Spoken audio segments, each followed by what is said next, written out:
Bonjour, c'est Noralie. Aujourd'hui, je voudrais vous parler de comment écouter les signes de la vie pour mieux s'orienter. Pour commencer, je vais vous donner une anecdote. Dans le fond, c'est un événement important dans ma vie. Il y a plusieurs années, je me suis séparée de mon premier mari. Ça faisait 12 ans qu'on était ensemble. Et puis, je sais que j'avais beaucoup de choses à régler dans moi-même euh, pour me guérir de tout ce qui était arrivé. Pas que c'était une mauvaise personne, au contraire. Mais j'avais besoin de faire du travail sur moi pour pouvoir continuer puis être heureuse. Alors j'allais voir un psychologue qui me disait, entre autres, que je confondais attirance avec amour et puis que c'est le manque de confiance en moi qui faisait ça et tout. Et un jour, je lui disais que j'avais rencontré quelqu'un. Ça faisait vraiment pas longtemps que je m'étais séparée de ma relation de 12 ans. Il m'avait dit non, c'est pas une bonne idée de plonger dans une autre relation tout de suite. C'est vraiment pas une bonne idée, c'est plus pour combler un vide que j'allais faire ça. C'est ce que mon psychologue, qui quand même sait de quoi il parle, me disait. Mais moi, dans mon cœur, je sentais que c'était bien pour moi. Je le sentais. Euh, Quand je pensais à cette relation-là, quand je pensais à cette personne-là, je me sentais bien. C'était comme lumineux.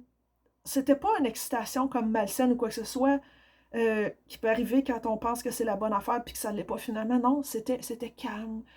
C'était comme un beau rayon de soleil le matin. Quelque chose de tout doux. Je savais que c'était un signe de la vie, que c'était la bonne chose pour moi. Alors j'ai décidé de faire à ma tête et de commencer cette relation-là. Et honnêtement, j'ai bien fait.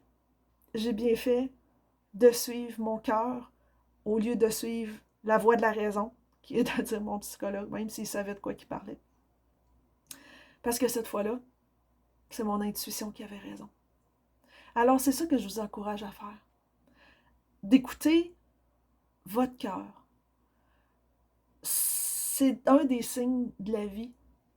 Des fois, vous allez avoir une décision à prendre. Est-ce que je change d'emploi ou pas? Qu'est-ce qui est la bonne chose pour moi?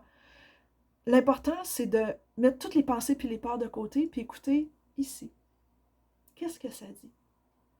Si c'est comme dissonant, c'est comme oh, je veux, mais je veux pas, puis c'est comme une excitation un petit peu malsaine, qu'on sait pas trop.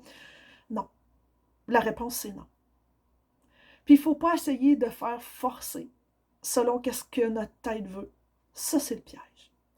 Mais si on est capable de se calmer, de dire, OK, là, je m'en vais dans un endroit neutre. Puis je me dis, OK, est-ce que ce nouvel emploi-là, par exemple, c'est la bonne chose pour moi?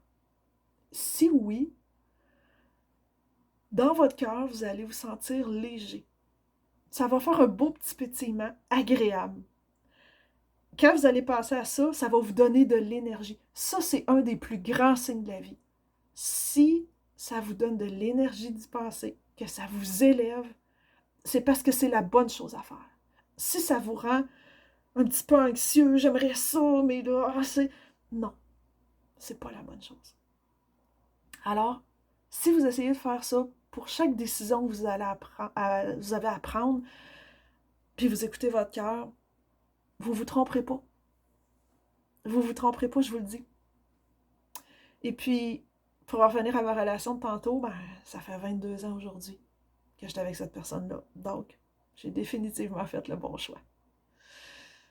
Je vous invite à écouter votre intuition, à apprendre à reconnaître les signes, car c'est une douceur, que c'est lumineux, que ça vous élève, que ça vous donne de l'énergie. C'est la bonne décision. Si ça vous excite, mais comme pas super agréable, que ça vous empêche de dormir, que c'est comme ah, tu sais, oui, j'aimerais ça, mais là, c'est votre mental qui force. Non, c'est pas la bonne chose.